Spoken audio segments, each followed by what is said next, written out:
नमस्कार दोस्तों, आप सब लोग कैसे हैं।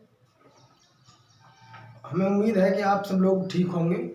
दोस्तों, आज का जो मेरा टॉपिक है वो है विकास की अवस्थाओं में किशोरावस्था। इससे पहले की वीडियो में मैंने आपको बताया इन्फेंसी स्टेज और चाइल्डहुड स्टेज के बारे में मैंने आपको डिस्कस किया, और आज का जो टॉपिक है वो किशोरावस्था पर आधारित है। हम किशोरावस्था के बारे में अध्ययन करेंगे और किशोरावस्था के बारे में जानकारी लेंगे कि क्या किशोरावस्था में क्या क्या विशेषताएं होती हैं और मनोवैज्ञानिकों ने किशोरावस्था के बारे में क्या क्या कहा है। आज का टॉपिक है हमारा किशोरावस्था।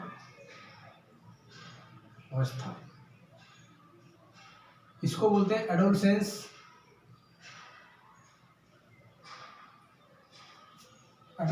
स्टेज। दोस्तों, ये जो स्टेज होती है ये 12 से 19 वर्ष तक होती है। 12 से 19 वर्ष तक किशोरावस्था होती है।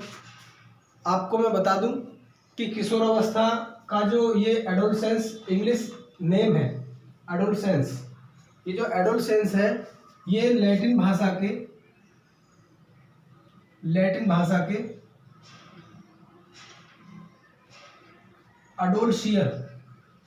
अडोलशियर शब्द से मिलकर बना है, जिसका अर्थ है परिपक्वता की ओर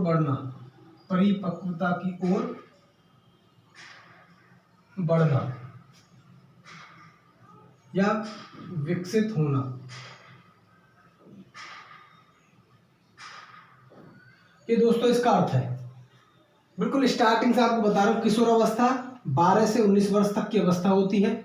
इस अवस्था को हम क्या बोलते हैं, एडोलसेंस स्टेज बोलते हैं। जो इंग्लिश का ये जो एडोलसेंट शब्द है ये लैटिन भाषा के अडोलशियर शब्द से मिलकर बना है, जिसका अर्थ है परिपक्वता की ओर बढ़ना।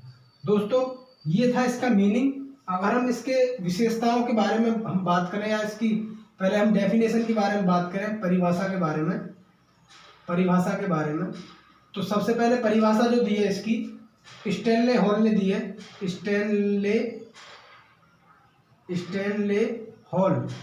स्टैनले हॉल ने क्या परिभाषा दी है कि किशोरावस्था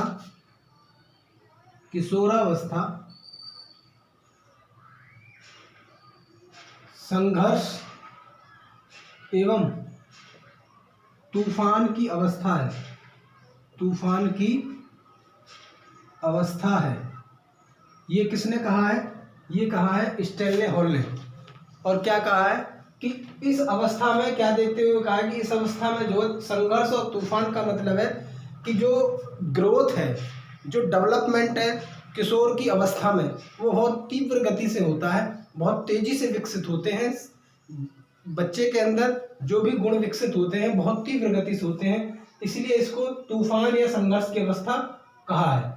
और संघर्ष का मतलब है कि इस अवस्था के अंदर बालक जो एक संघर्ष में फंस जाता है, क्योंकि बहुत सारी चीज़ें ऐसी होती हैं जिनको बच्चा समझ नहीं पाता है, बहुत तेजी से विकसित होती हैं, तो इसीलिए इसको संघर्ष की अवस्था भी कहा है। दूसरा, आपको इस अवस्था के बारे में किलपैट्रिक ने कहा है। किलपैट्रिक ने क्या डेफिनेशन दी है? किलपैट्रिक ने कहा है कि किशोरावस्था जीवन का सबसे कठिन काल है। ये डेफिनेशन दी है आपकी किलपैट्रिक ने क्या कहा है कि किशोरावस्था जो है जीवन का सबसे कठिन काल है। ये जो समय है 12 से 19 वर्ष का, ये सबसे कठिन काल होता है जीवन का। ये किसने कहा है? किलपैट्रिक ने कहा है। ये कई बार आया हुआ है एग्जाम में कि जीवन का सबसे कठिन काल कौन सी अवस्था होती है? ये किशोरावस्था होती है। किशोरावस्था को सबसे कठिन काल किस मनोवैज्ञानिक ने कहा है? तो आपको ध्यान रखना है कि किसने कहा है? किलपैट्रिक ने कहा है। और संघर्ष और तूफान की अवस्था किस अवस्था को कहा है? किशोरावस्था को कहा है।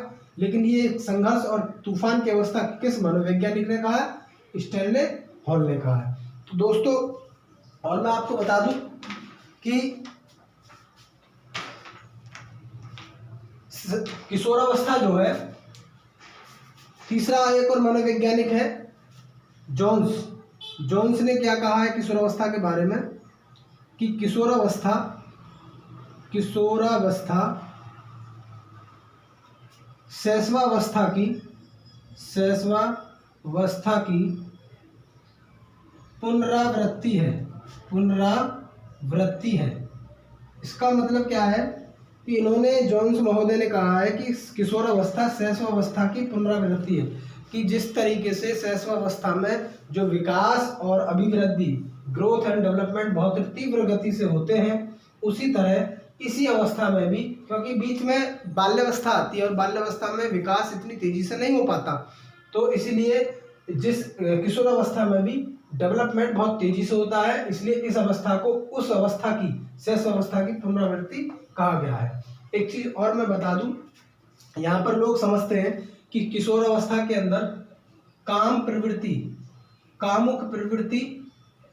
बहुत ज़्यादा होती है, कामुक प्रवृत्ति बहुत ज़्यादा होती है। लेकिन आपको ये बता दूं, मैंने इससे पहले भी वीडियो में बताया है कि कामुक प्रवृत्ति यानी कि काम प्रवृत्ति सबसे ज़्यादा शैशवावस्था में होती है। सबसे ज़्यादा किस में होती है? शैशवावस्था में। ये क्वेश्चन एक बार एग्जाम में आया था, लेकिन लोग समझ जाते हैं कि किशोरावस्था में होती है, लेकिन ये ध्यान रखना है किशोरावस्था से भी ज़्यादा जो काम प्रवृत्ति है वो आपकी शैशवावस्था में होती है। ये क्वेश्चन कई बार आया है, मैं इसलिए इस पर जोर डाल रहा हूँ। ठीक है, चलिए नेक्स्ट इसकी विशेषताओं के बारे में हम बात करते हैं कि इसकी क्या क्या विशेषताएं हैं। चलिए इसको मैं मिटा देता हूँ, डेफिनेशंस को आप नोट कर लेना। चलिए इसकी विशेषताएं क्या क्या होंगी किशोरावस्था की। सबसे पहले इसकी एक विशेषता है कि यह जीवन का बसंत काल है। क्या है? बसंत काल है। आपसे पूछा जाएगा कि जीवन का बसंत काल किस अवस्था को कहा गया है, तो जीवन का बसंत काल आपको पता है किसको कहा गया है? किशोरावस्था। दूसरा, इस अवस्था में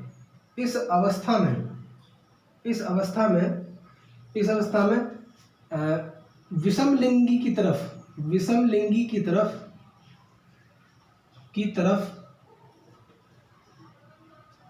ज्यादा आकर्षित होता है।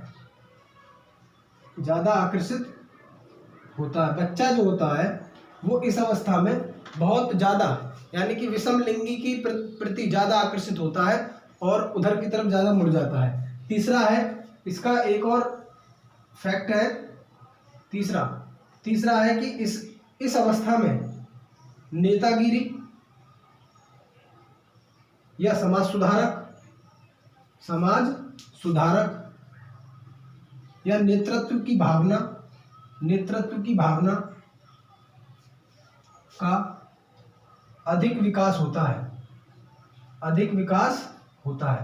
यानी कि नेतृत्व की भावना, नेतृत्व करना, नेतागिरी करना, समाज सुधारक बनना या किसी वीर पुरुष को अपना आइडियल मानना। यानी कि हम ये भी कह सकते हैं कि इस अवस्था में बालक वीर पूजा भी करता है। वीर पूजा का मतलब है किसी को अपना आइडियल मानकर उसकी तरह बनने की कोशिश करता है, तो ये किशोरावस्था में होता है। नेक्स्ट है किशोरावस्था में आपको नेक्स्ट है इसमें कि इसको उलझन की अवस्था भी कहा गया है। उलझन की अवस्था क्योंकि बहुत सारी चीज़ें इसमें ऐसी होती हैं अवस्था में कि बालक उलझ जाता है कि किधर जाऊं। उधर एक तो बहुत तेजी से डेवलपमेंट होता है, उसकी बहुत सारे इंद्रियों में डेवलपमेंट होता है, उसके शरीर में शारीरिक विकास, संवेगात्मक विकास, मानसिक विकास सब में इतनी तेजी से डेवलपमेंट होता है। दूसरा उधर उसका ये जो टाइम है ये स्टडी का भी टाइम होता है और आदमी इस उलझन में फंस जाता है बच्चा कि किधर के रास्ते पर जाए। इसलिए इसको मैं आपको बता दूं 12 से 19 साल की इस अवस्था को टीन एज के नाम से भी जाना जाता है। टीन एज के नाम से भी जाना जाता है। टीन एज के नाम से क्यों जाना जाता है? क्योंकि आपको पता है 13 से लेकर 19 तक जो एक टीन की जो लास्ट में आवाज़ आ रही है, इसलिए इस एज को, इस अवस्था को टीन एज के नाम से जाना जाता है। ये कई बार एग्जाम में आया, टीन एज किस अवस्था को कहा जाता है? टीन एज किशोर अवस्था को कहा जाता है। दूसरा, इस अवस्था में इस अवस्था को झंझावत की अवस्था भी कहा जाता है। झंझावत की अवस्था भी कहा जाता है। दूसरा, इस अवस्था में मादक पदार्थों का सेवन, मादक पदार्थों की तरफ ज़्यादा आकर्षित होता है। आकर्षित होना यानी कि बालक जो है मादक पदार्थों की तरफ ज़्यादा आकर्षित होगा, अपने ग्रुप में ज़्यादा रहना पसंद करेगा, माता पिता से झगड़ा पसंद करेगा, यानी कि अपने माता पिता की बाउंडेशन को वो सहन नहीं कर पाएगा। तो हम ये भी कह सकते हैं, इसकी एक अलग विशेषता ये भी है, मैं यहाँ लिख देता हूँ कि समूह या दोस्तों में समय ज़्यादा व्यतीत करता है। तीसरा, माता पिता के बंधन से रहित रहना चाहता है। यानी कि ये इसकी विशेषता है। बाकी देखिए और बहुत सारी विशेषताएं हैं कि क्या क्या डेवलपमेंट होते हैं। हम सब लोग किशोरावस्था से गुजरे हैं, इसलिए किशोरावस्था के बारे में ज़्यादा और कुछ डीप जानने की आवश्यकता नहीं है, क्योंकि ये अवस्था ऐसी अवस्था है, इसमें जो पूछा जाता है एग्ज़ाम की दृष्टि से वो सारी चीज़ें मैंने आपको बता दी हैं। इसके अलावा एग्ज़ाम की दृष्टि से और कुछ भी इससे बाहर नहीं है। बाकी और कुछ चीज़ें हैं कि कहते हैं कि आवाज़ भारी हो जाती है और लंबाई बढ़ती है, या और भी बहुत सारे डेवलपमेंट हैं, उनके बारे में हम डिस्कस नहीं कर सकते। लेकिन ये जो बाकी मैंने चीज़ें बताई हैं, आप इनको नोट कर लीजिए और इनको अच्छी तरीके से अध्ययन कर लीजिए। क्या क्या किस मनोवैज्ञानिक ने किस अवस्था को क्या नाम दिया है, ये आ जाता है, या इनमें से जो मैंने आपकी विशेषताएं बताई हैं इनमें से आ जाता है। बाकी आपकी किशोरावस्था और चाइल्डहुड स्टेज, बाल्यावस्था और शैशवावस्था, तीनों अवस्थाएं आपकी वीडियो पूरी कंप्लीट हो चुकी हैं। नेक्स्ट जो वीडियो आएगी बहुत इम्पोर्टेंट, बहुत ही ज़्यादा आपके एग्ज़ाम की दृष्टि से, आपके पेपर की दृष्टि से बहुत ज़्यादा इम्पोर्टेंट है, एक महत्वपूर्ण वीडियो है। अगला जो मेरा टॉपिक होगा विकास के जो सिद्धांत है जो जीन पियाजे के हैं, जीन पियाजे का संज्ञानात्मक विकास का सिद्धांत, वाइगोत्स्की का सांस्कृतिक सामाजिक विकास का सिद्धांत, जीन पियाजे का मोरल डेवलपमेंट, कोलबर्ग का मोरल डेवलपमेंट का सिद्धांत, ये सिद्धांत तब चलेंगे। इसलिए वीडियो को ज़्यादा से ज़्यादा शेयर करें और लोगों को बताएं कि अब जो यहाँ से जो स्टार्ट होता है वो सिद्धांत होते हैं और ये सिद्धांत हमेशा एग्जाम में आते हैं। तब तक के लिए जय हिंद, जय भारत।